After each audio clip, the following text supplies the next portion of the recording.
First of all, Lance, thank you so much for agreeing to an interview. So this is a thing we do, immigration stories, where we interview. Well, I say we, but it's me. Interview South Africans all over the world and hear their stories. It started off just for fun, and it kicked off to something, yeah, more than that. And it's just amazing hearing all these stories that South Africans have to share, because a lot of times it's hard work moving overseas, and with it is valuable information that can help other South Africans that's still at home, that are looking to, say, for instance, move to Queensland, move to America, the UK, or wherever. And at the same time, if you're a South African business owner, we would like to help you shed some light on that and advertise that as well. So do you want to take a few minutes and just introduce yourself? Yeah, so my name's Lance. So we moved over to Queensland, the Gold Coast, last year in May. I came over in May. My wife joined me about 6 weeks afterwards. We started our journey to Australia actually in 2018. In which we actually applied through a company, and we waited for quite a while. Nothing ever came of it. Got a call in September 21, was it? September 21, yes. And I got offered a position here and came over in May last year, the whole family. So originally grew up in Nelspruit and moved to Joburg, lived there for quite a while. Yeah. That's great. So what was the motivation behind the first, well, you said you came over, in 2018 to check things out? So we had actually never been to Australia. The first time I ever came was the day I arrived last year. So obviously you could foresee that the future in South Africa was not, forever going to stay, feasible. So we're looking at alternative options. Shannon's lucky enough, she's got an Irish citizenship. So that was always a second go-to, but we never wanted to move to the cold. So Australia was, choice number one. So we started the application in 2018 through my skill sets, because I'm a chef by trade. And we tried to do that, waited 4 years and nothing ever came of it, paid exorbitant amounts of money. We did I think it's the venture that you have to basically pay Australia, and nothing really ever came of it. Spent 100,000 rand and we never had any sort of success. And then suddenly got an opportunity, and 6 months later we're here. So the motivation was more just because we wanted to look after, and we wanted to start a family.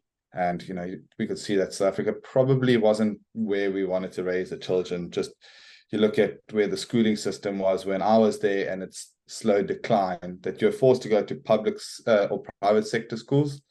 And, basically saying if I was going to remain being a chef, I wasn't going to afford those particular sort of private school fees to send your children to school. So yeah, the motivation was to come find alternatives.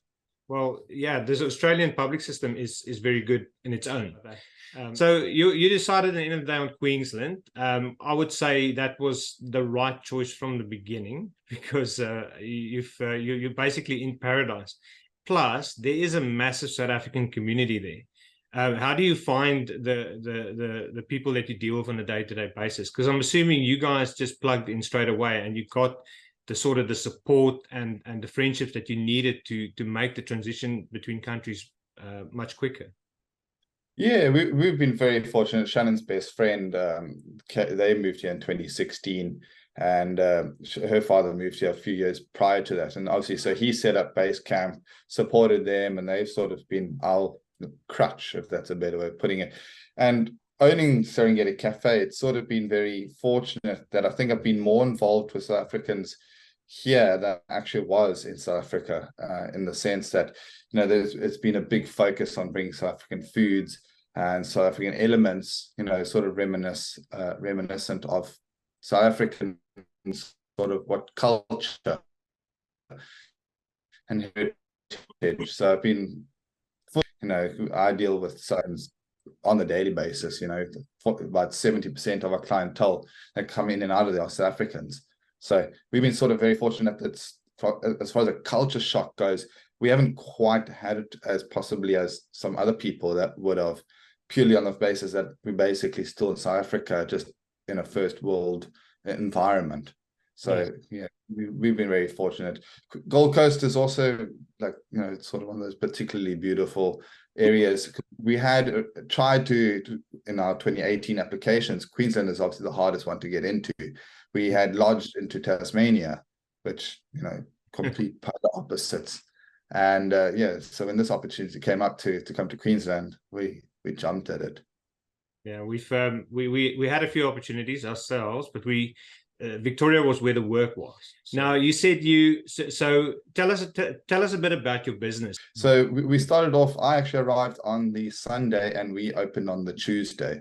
Wow. So it was quite a journey. Yeah, I gave up my previous job on the Friday, left the Friday, hopped on the plane on the Saturday, arrived here Sunday, Tuesday we opened. So, and it's been full steam ahead since then. No leave, no, you know, 6 days a week.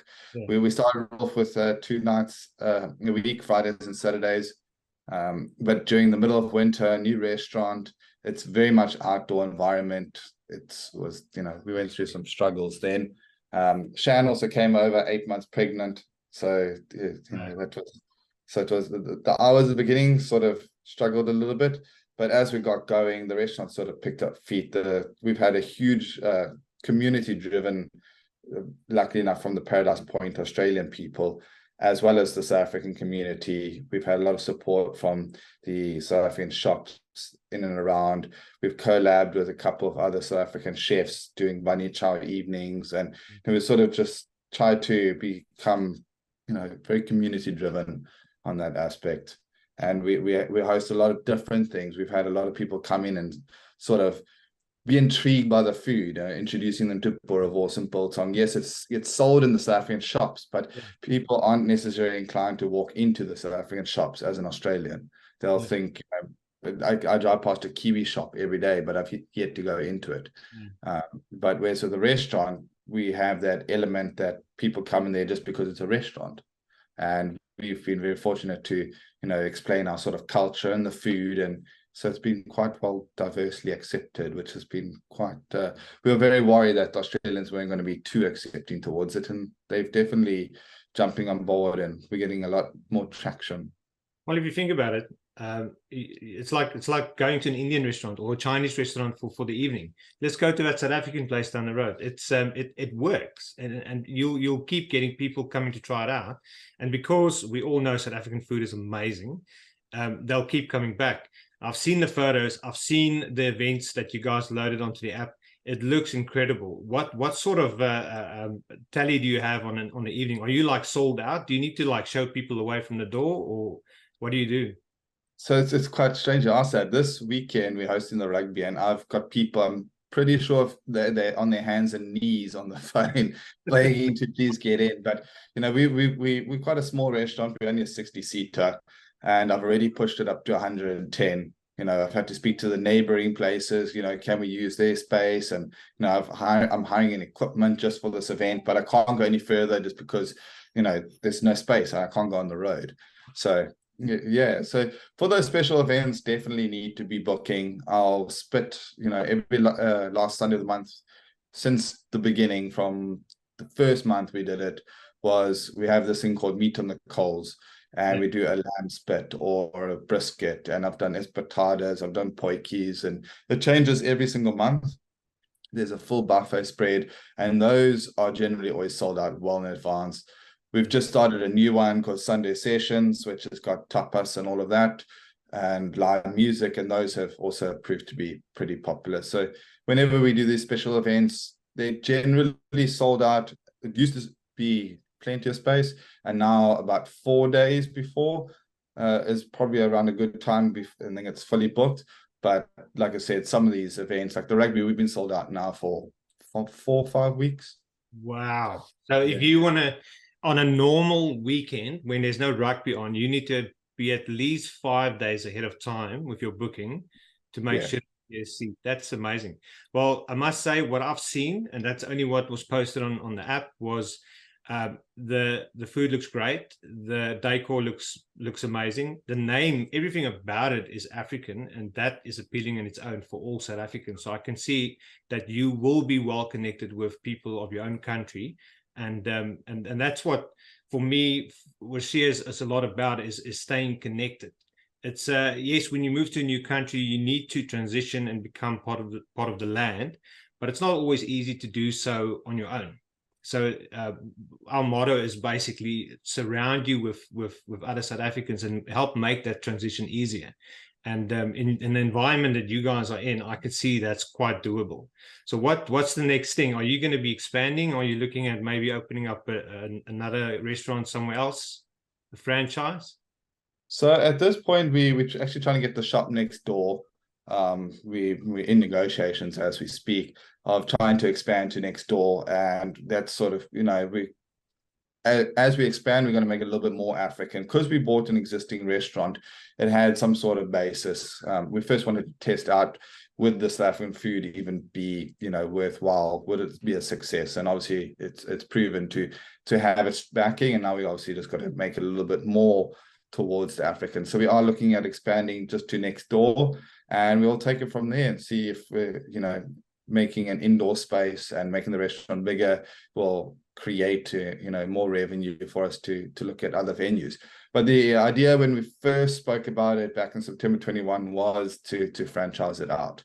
And we obviously gave ourselves, realistically about 5 years to do that. Yeah. And this is now your third year, am I correct? 21? Yeah.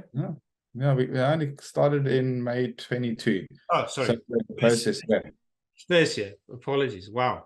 Well, you're doing really well for yourself. So it's only been over a year. Yeah, all the inclinations are showing that you guys are going to be very, very successful. Well, you're already very successful. You're going to pretty much go to the moon with this, with the whole image. And Serengeti is the sort of, I always believe people judge a book by its cover, where they say you shouldn't do that, but people do it anyway.